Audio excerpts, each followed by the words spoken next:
Oh. Sige, para masukan mo. Hi guys! So, magandang umaga, ano? Sa YouTube, mas maganda para sumikat naman ako ng puti. Pakita mo dun. So, it's another day, another vlog. Nandito kami ngayon ng partner ko ngayon sa isa dito sa magandang lugar dito ngayon sa Saskatoon. So, it's fall na, medyo malamig-lamig na siya. So, meron kaming trabaho dito. So, saglitin lang namin. Kasi binigay namin to sa isang kasama namin. So, I don't think na makayanan niya. So, tinake over namin. Actually, kami naman ang original na naggumawa nito. So, guys, ipakita ko sa inyo kung paano namin ginagawa dito. So, pakita ko muna sa inyo kung ano yung itsura ng backyard nila dito. So, ang ganda, oh. Yan, ang ganda. So, ito yung ginagawa namin. Nag-assemble kami dito ng shed. So, siguro mga 4 hours na job. So, we started like around 9:30 na in the morning kasi medyo malamig. Yeah. So, andun yung isa, oh. Oh, namumuhay dun, oh. Oh. So, ang gwapo ng mga bahay dito. So, guys, kung titingnan nyo, oh, yung mga mga kahoy dito talagang yellow na siya. Believe ako sa garden nila dito. Saka very hospitality sila. Oh, tilati pa dun. Ito guys, tingnan mo yung mga buhay ng kontraktor. Actually, kung ano talaga buhay ng kontraktor, oh. Tingnan mo ang mga battery na yan. Oh. Sobrang dami. Tingnan mo nga naman yan. Diba? Hindi maliit, hindi manipis. Hindi mo sa paano ko. Kasi pag mag-contractor ka, syempre pag nag-flex ka, syempre, of course, talagang ano naman eh. Tawag nito, kailangan medyo maganda-ganda naman yung i-flex mo. So, ito guys, buwan namin. So, na-pre-assemble namin. So, ginawa muna namin to ng base. Yeah, sinaglit lang namin to. Kasi, mas maganda pag kompleto yung mga materials nyo. Mas the best na ano siya. So, naitayo na namin. Siguro mga siguro 2 hours pa para maano namin. Kasi, yeah. So, puntahan natin dito. Tingnan nyo guys kung gaano kabait yung may-ari dito. Oh, binigyan kami ng tingnan mo naman yan. Ang laki ng tinapay, oh. Oh, sobrang laki ng tinapay.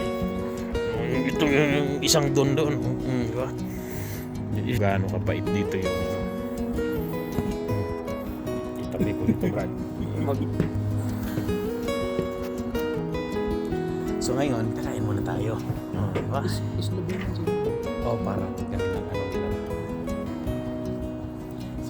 kakain muna tayo guys. Kasi nga malamig. Naku! Lumalamig yung lumalamig. Sarap. So, ngayon yung makikita sa vlog natin dito.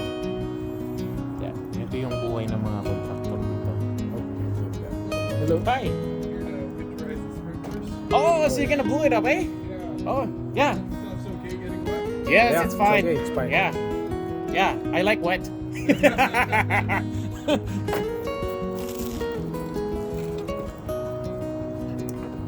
Not won't take long, eh?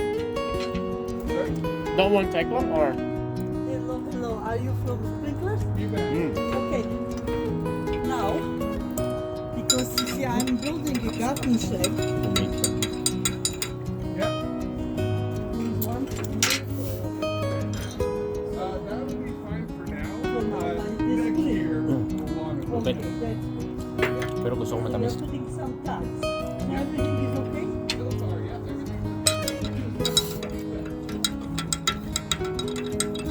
Okay, yeah. Because we had to shut off the sprinklers Yeah. as well, you know. In winter time, probably maybe it will, if you did not blow it up, Oh the yeah, ice yeah. inside. Yeah. So, Thank you So so is much. it Thank you okay? so much. Yes. because I'll try this window. Very good. So have a little. Jo, tignan mo naman yung pinamerienda sa amin ang papagawa. So you Thank like you. my place? Yeah. Oh,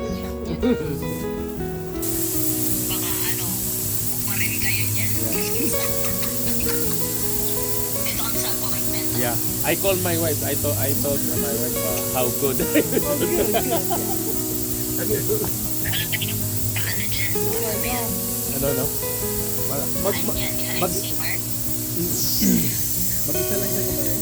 So nag. Pinaka-ano lang, pina-ice lang sa amin. Oh no, it's fine. That's fine. Yeah, that's fine. hindi sa dulo.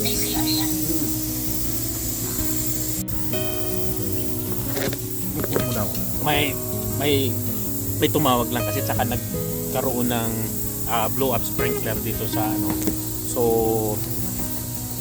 inaano kasi namin yung ano tawag nito.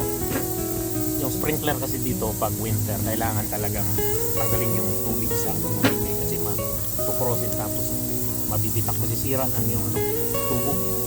So yan tinatawag dito tawag nito winterize nila yung hose. Hindi, empty nila yung tubig yun. Kaya tanggal yung tubig.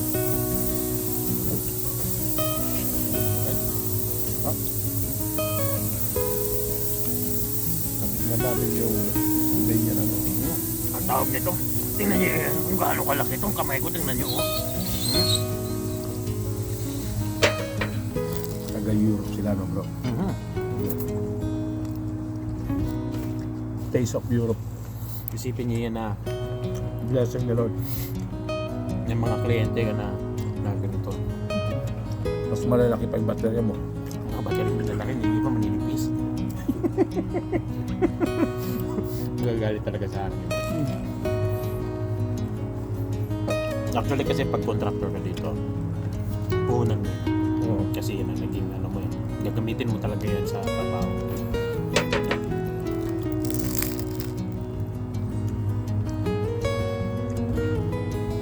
Saan?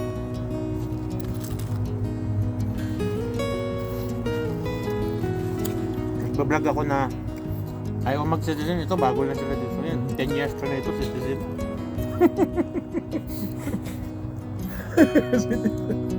Citizen na adult. Ay, magsisitizen lang ito susunod. Pilitin nyo lang. So, sa mga vlog natin dyan, ano, actually, Ay, magkano? huwag kayong magtampo na hindi tayo mag-citizen. Mag-citizen pa rin kami. Actually, kasi dito yung mga anak ko. Actually, may apo na ako. So, surprise kayo, ha? Citizen lang. Sila citizen na lahat yun.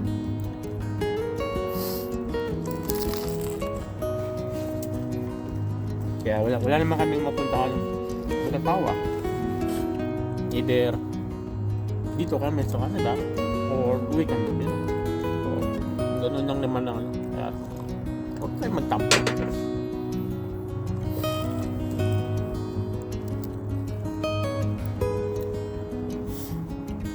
Kaya grabe ang ganda dito sa palibot ng bahay niya. Ganda dito. Kalinis.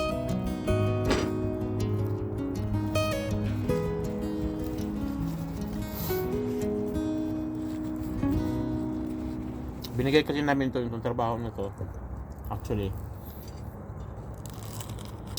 ang original talaga nito kami. So, dahil sa sobrang busy namin, may connection kami sa aming dalawa. May connection kami sa Home Depot.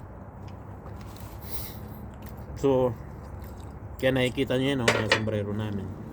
Yan. Binibigay ng Home Depot. Sinusuplayan kami nito. May sarili kami supply. Ngayon, kung may mga customer sila na nagtatanong doon sa kanila, doon sa counter, sa customer service, o kaya doon sa may pro desk, kami yung number 1 na list kaagad na binibigay nila. So, yan ang ano, mostly lahat ng mga customer ng Home Depot na nagtatanong kung may paparepair, kami talaga ano, nagkataon lang na sobrang busy kami. So, sabi namin, ibigay sana namin yung trabaho na to doon sa isang kasama namin, kaso lang alam mo naman yung sino ba sabi yung anchorman na yun na dyan sa TV na yun, ano ba yun yung sa radyo na yun, Ano yun yung? si Marcoleta daw walang delikadesa. Walang delikadesa.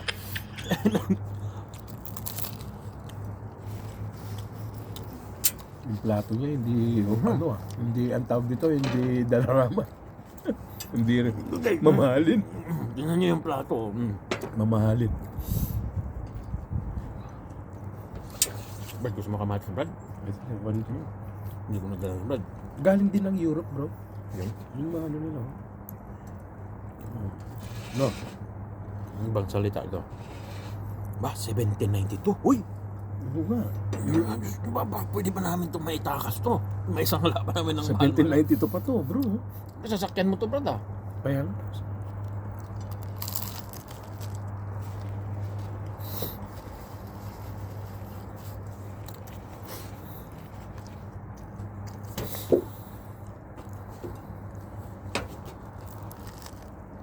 Ang sarap. Yan nga. Oo. Talaga Sarap busog. balutong. Sobrang lutong. Yan ang mga buhay ng mga contractor dito. Minsan makakaano ko ng mga ganito kabait ng mga kliyente.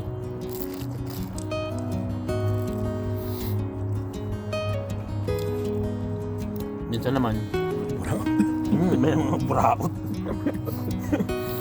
Akala mo nagmumukhang social pero hindi naman social. Minsan kasi labas din, ilagay din natin yung kaartehan natin sa balat ba, tanggalin din natin.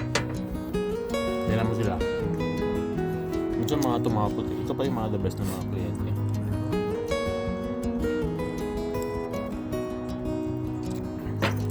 Sila din, emerald oh, 170 emerald. Naku, magganyan na rin tayo. Pero nag-blow up ko niya ng ano, sprinkler dito, tinanggal niya lang yung tubig. Wala pa atang 10 minutes. Isipin mo yan, $117 na kayo. Lagay natin sa isang araw, may ganyan. Naka 5 ka or 6. Oo, panalo lang. Panalo na. Makakabili ka ng batalya. Makabili ka na ng makapal na batin.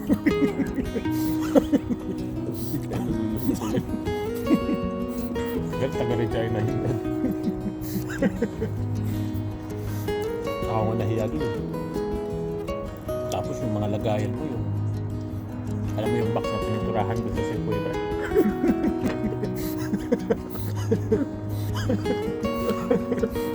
Sabi ko sa asawa ko, sabi ma, siguro kung makita mo siguro yung kung mai-video ko siguro yung mga gamit sa Darwin siguro sa likod ng sasakyan niya. Sabi ko, hahanapin nila siguro kung anong sasakyan. Bibreak in siguro yun.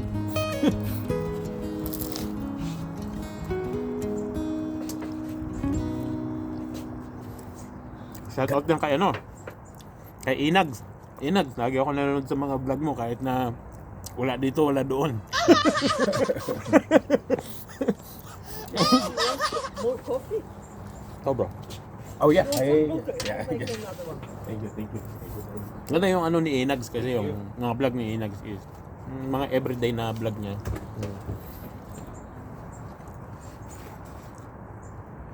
May ano ko doon sa kanya kasi yung bahay doon niya nagkaroon siya ng asbestos.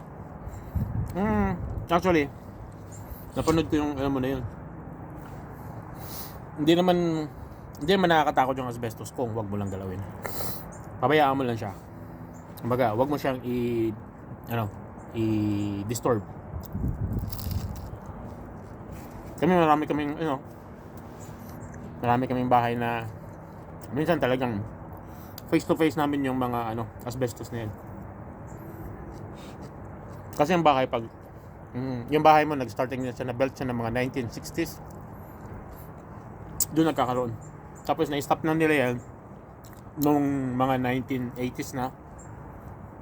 Kasi nga yung alternative kasi na materials ng mga asbestos is very cheap dati.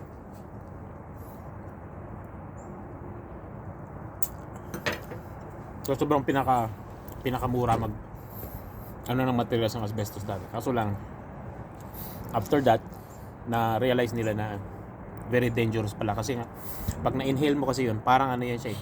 Alam mo yung yung sima ng panghook sa isda. Kasi parang ganun siya, yung fiber nun parang may sima yun siya. So pag na-inhale mo, napakadali siya makapasok, pero pag once na nakalabas na siya, gusto malabas, bumabaon siya doon sa air passage ng lungs mo. Kaya yun ang niya. Thank you Lord. Yun ang May isa lang. Oo, kaya ingat-ingat. huwag lang siya i-disturb. Ngayon, kung Thank you very much. i-disturb mo yun, kasi magkakaroon siya ng airborne. Oh, we're good. We're Oh, good. we're not gonna working anymore because we're full now. I would just see if he disconnected. Because you know over there, I have a not sprinkler but water hose Oh, which is attached to the wall, Oh, this is and it's very hard to take it off. So you may do this favor. I just yeah, we will go in to remove it.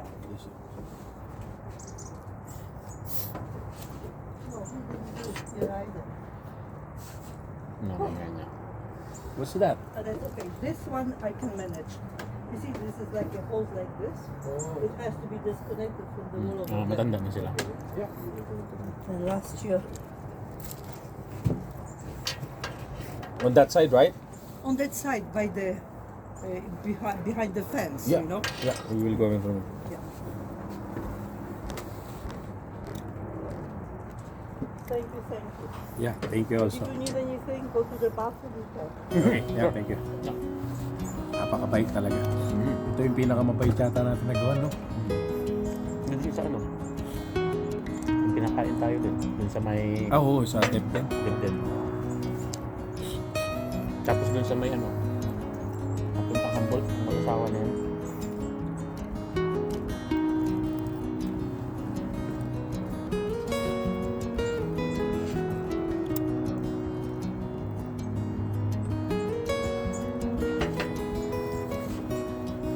Yan yung baso. Talagang ano, Time. 1794 din. Parang tundra na ito. Mas matanda itong 2 taon, 1792.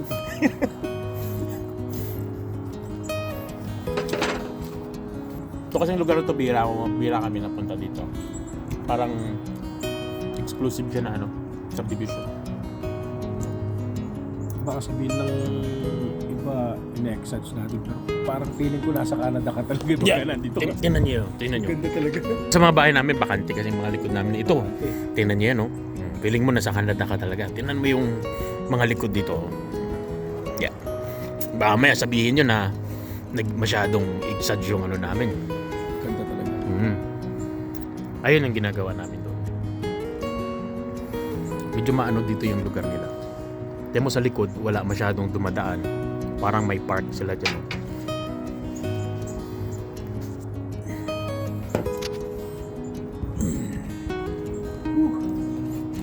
Thank you, Lord. Why? Shout out sa iyo, Jeff. Na-miss mo to. Wala. Makain ka sana na saging. Makain ka sana ng saging ngayon. Pero love namin si Jen. Yeah, kahit ganun pa rin yun eh. Love na love namin.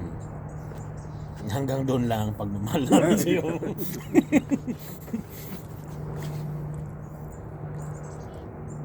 Lilibre ka namin ng ano, katapos nito. Kami na maglilibre sa iyo ng kape. Kabaligtaran na.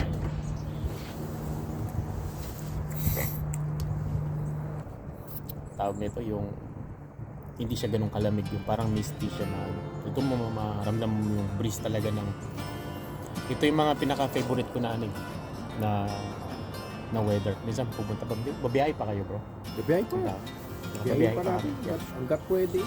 Babiyahe pa ako.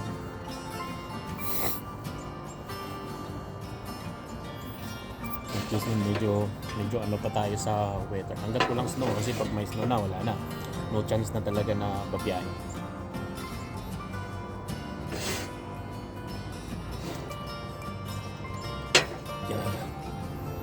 Ito, break time dito pero ano na, kaganda na.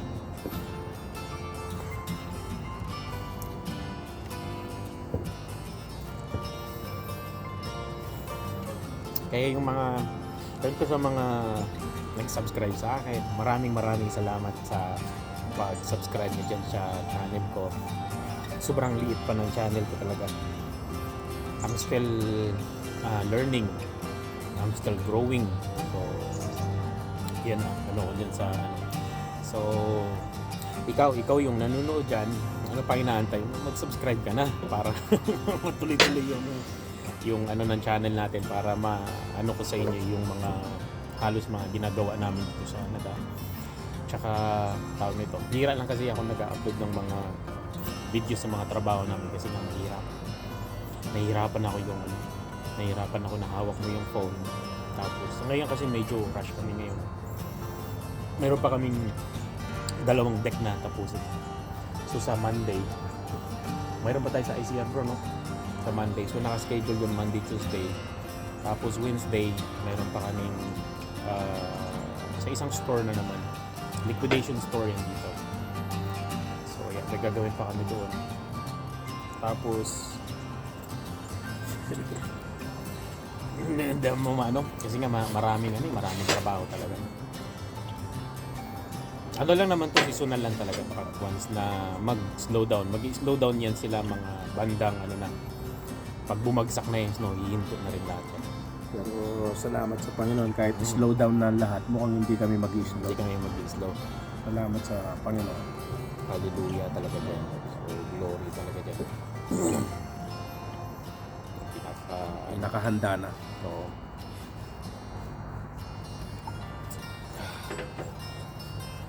itong backyard niya parang yung iba sa Parang refreshing. nakakaano talaga bro. Kasi nga sa akin kasi sa likod ng bahay ko kasi wala kasi ako. Ikaw may ganyan ka, di ba?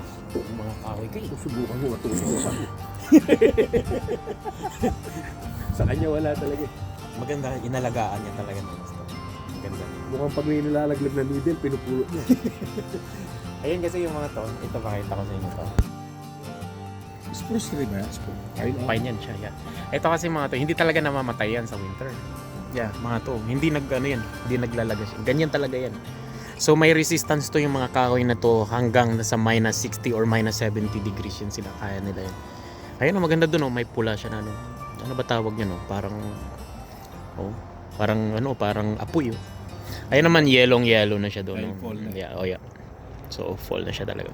Sooner, mawawala na yung mga Tingnan nyo to guys. Ganda yung backyard niya dito. Walang asawa. Kaya guys, mga interested dyan sa kung gusto nyo pang mga nasa 60 years old. Huwag naman yung kapit sa patalim. So, Tutuhanin nyo. Kapawa naman. pagbigyan nyo naman, makarating lang ng Canada.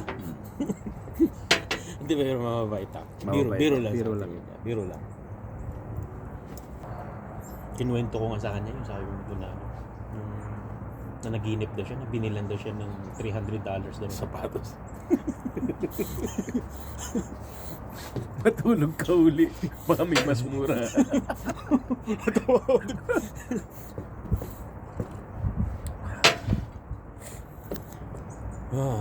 Sarap dito. Tsaka marami siyang ibon dito sa Isa pa ang masarap dito, sky's the limit yung coffee. Yeah. Hingi ka lang. Mabait. Kaya imbes na tapusin namin ang half day yung trabaho, mga 3 weeks. What? Baka hanggang next week pa. Siguro ba nahalata na namin ang mukhang tinatagalan nyo. Hindi ng 3 weeks. Kung mag-flex ka lang dun sa tapos yung tawag na ito. Pulang-pula, no? Pulang-pula. Punan kasi dito yan, yung tools. Yan kasi yung number 1 na kasi kailangan mo talaga. Actually, yung tools mura eh. Yung battery talaga Yeah. mahal. Kaya nga, minsan nakikita ko yung iba, kahit dyan sa atin, alam mo yung, minsan hindi mo rin kasi yung, siyempre din, mahal yung mga tools sa atin. Pero alam mo yung, mapabilis yung trabaho mo, mas maganda yun. The more na marami kang mapabilis yung trabaho mo, the more na marami kang makukuha. Tsaka mabilis yung generate ng income. So, yan din ang number 1 na dun. Kaso sa atin kasi parang yung mga tao kasi parang mahilig sila ng manual talaga, no? Nasanay sila talaga sa mano-mano. Yung hard labor talaga na dito kasi dito sa amin sa Canada, bihira na yung i-mamano-mano mo dito lahat. So halos talaga dito power tools talaga. Lahat. Tsaka mahilig kami dito sa puro battery. Bihira lang kami gagamit ng mga yung may mga corded. Minsan gagamit kami ng corded pag magcha-chop kami ng mga semento kasi kailangan talaga diyan ng medyo mataas yung mga voltahe para malakas siya. Pero pag mga ganitong assembly kasi sa ginagawa namin, kahit na mga ganito lang kasi mga 20 volts naman yan eh. So malalakas yung mga tools namin dito. Yung pakita ko nga sa inyo yung likod ng truck. Basura. Ang likod ng truck talaga magulo. Kasi working truck talaga yun. Halos lahat ng mga basura namin or any na doon na tinatapon talaga sa likod ng truck. Tapos idadump ko na naman yun. Kahit ayusin mo ngayon, bukas magulo na. Noon. Ngayon iayusin ko yan tapos susunod na araw na yan. Wala. Back to na naman kaagad yan. Yung kape naging ice coffee.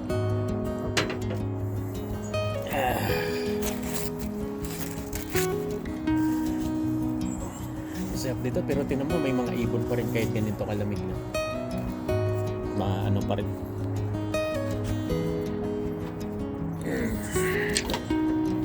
Yeah. So guys, kung bago ka lang sa aking channel, please don't forget to subscribe para ma-update kayo sa mga upcoming na mga videos natin. So, yun, dito yung bahay. Malalaki mga bahay nila kung tingnan nyo yan guys. So, medyo luma siya pero malaki. Malamansyon. Malamansyon siya. Kaya, ang daming mga ibon dito sa likod. Kaya baka mamaya nagbibiro ka lang pero Walang biruan to. walang biruan talaga dito. Maganda. Ay, park pala to, Brad, yung likod niya. Maganda eh. Oo. Oo. Ay, luwag ng park pala doon. Yan. Oo. Ang ganda pala talaga niya.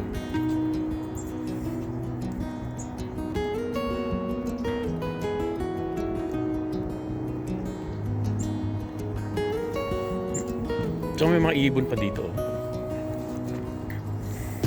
Yan, magtuloy-tuloy na kami sa namin doon. Tuloy-tuloy kami sa gawin namin. Kasi baka mahalata kami ni ate na baka tinatagalan namin. Baka gusto niyo pa magkapunan dito. Gusto niyo pa magkapunan dito. Medyo nararamdaman ko lumalamig eh. Pag hindi ka kumikilos, lumalamig eh.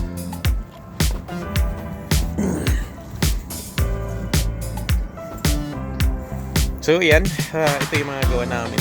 So tatapusin namin to para ma-okay na rin. Ito nabasa. So nito may Ryobi kami pero kaya may mga battery mga malala. So ito yung mga heavy duty na mga ginagamit. Okay, so hanggang dito na lang. Brad? Paalam na, Brad. Okay. So sunod na vlog. Okay. Bye. God bless everyone.